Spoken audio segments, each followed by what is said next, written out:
ఇవాళ మీరు చూసారు, వాళ్ళు అన్ని డెవలప్ చేసి ఉంటాం, మేము ఇవాళ ఇవి చేయాల్సినటువంటి అవసరమే ఉండదు. కాబట్టి ఈ రోజు పాప యాదన్న ఆ రోజు అభివృద్ధి కోసం అటు పోయినప్పటికి కూడా ఆయన సాధించుకోలేకపోయిండు. కాబట్టి ఈరోజు ఆయన పుట్టింటి ద్వారా మళ్ళీ మరి అభివృద్ధి కార్యక్రమాలు పెద్ద ఎత్తున చేసుకోవడం కోసం ఈరోజు మేమందరం కలిసి చేస్తా ఉన్నాం. అదే విధంగా చాలా రోడ్డు శాంక్షన్స్ ఇచ్చినాం, అంగన్వాడీ సెంటర్స్ ఇచ్చినాం, కొన్ని గ్రామ పంచాయతీ బిల్డింగ్స్ ఇచ్చినాం, ఇంకా కొన్ని కూడా తొందరలోనే మిగిలిన రోడ్లకు బ్రిడ్జెస్ కూడా నిధులు ఇస్తాం. ఖచ్చితంగా అభివృద్ధి పదంలో చేవెళ్ల నియోజకవర్గాన్ని ముందుకు తీసుకు పంచాయతీ రోజు కూడా పెట్టడం జరిగింది. కొన్ని హ్యామ్ ప్రాజెక్ట్ అని కొన్ని మోడల్ రోడ్స్ కింద ఉన్నాయి, కొన్ని ఏమో డైరెక్ట్ గా మేము నిధులు కేటాయించినాం. అవి తొందరగా టెండర్లు అయ్యి కొద్దిగా, ఎందుకంటే వర్షాలు పడే సీజన్ లో బీటీలు వేస్తే అవి లేచిపోయేటువంటి ప్రమాదం ఉంటాయి కాబట్టి కొద్దిగా ఆగినట్టున్నాయి. అవి కూడా నేను ఫాలో అప్ చేస్తా. మా ఎమ్మెల్యే గారి యొక్క సూచన మేరకు ఇంకా కొన్ని రోడ్లు టెండర్లు పూర్తయినాయి, నిధులు విడుదల చేయట్లేదు, కాంట్రాక్టర్లకు చేసిన బిల్లులు ఇవ్వట్లేదు. అసలు మరి ఎందుకు ఇవ్వట్లేదు?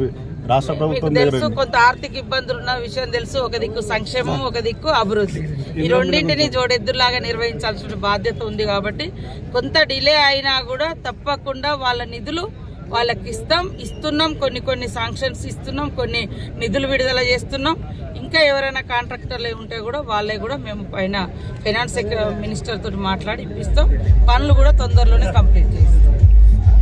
నియోజకవర్గంలోని వివిధ అభివృద్ధి కార్యక్రమాల నిత్య మా గౌరవనీయులు, మా సోదరుడు కాళ యాదన్న గారు, అదేవిధంగా ఎమ్మెల్సీ మహేందర్ రెడ్డి గారు, లైబ్రరీ చైర్మన్ మధుసూదన్ రెడ్డి గారు, ఇక్కడ మా బ్లాక్ అధ్యక్షులు, మండల అధ్యక్షులు, మరి మార్కెట్ కమిటీ చైర్మన్లు అందరం కూడా పాల్గొని మరి సీసీ రోడ్లు, అదేవిధంగా బీటీ రోడ్ల ప్రారంభోత్సవానికి ఈ యొక్క రంగారెడ్డి జిల్లాలోని మా కాళ యాదన్న గారి నియోజకవర్గానికి రావడం జరిగింది.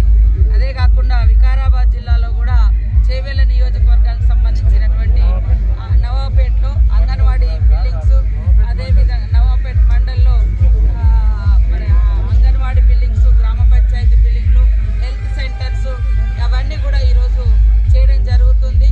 అభివృద్ధి లక్ష్యంగా, సంక్షేమమే ధ్యేయంగా మా సీఎం రేవంత్ రెడ్డి గారి ఆధ్వర్యంలో ఇందిరమ్మ పాలన ప్రజాస్వామ్య బద్దంగా మరి ప్రజలందరికీ ఏ అవసరాలు ఉన్నాయో అవన్నీ గుర్తించి మరి ఒక దిక్కు సంక్షేమం, ఒక దిక్కు అభివృద్ధి, ఈ రెండింటిని కూడా జోడెద్దుల్లాగా నిర్వహిస్తూ ఈ రెండింటికి ప్రత్యేకంగా నిధులను కూడా కేటాయిస్తూ ప్రజల సౌకర్యార్థము రోడ్లు కానీ, సీసీ రోడ్లు కానీ, ఇన్ఫ్రాస్ట్రక్చర్ కూడా డెవలప్ చేస్తూ మరొక దిక్కు మరి ఉద్యోగాల కల్పన, రైతు భరోసా, మరి సన్న బియ్యము, 200 యూనిట్ల కరెంటు ఉచితంగా ఇవ్వడం ఇళ్లలో, మరి ఇందిరమ్మ ఇల్లులు, రేషన్ కార్డులు, గత ఎన్నడూ లేని విధంగా రేషన్ కార్డులు కూడా ఇవ్వడం జరుగుతుంది.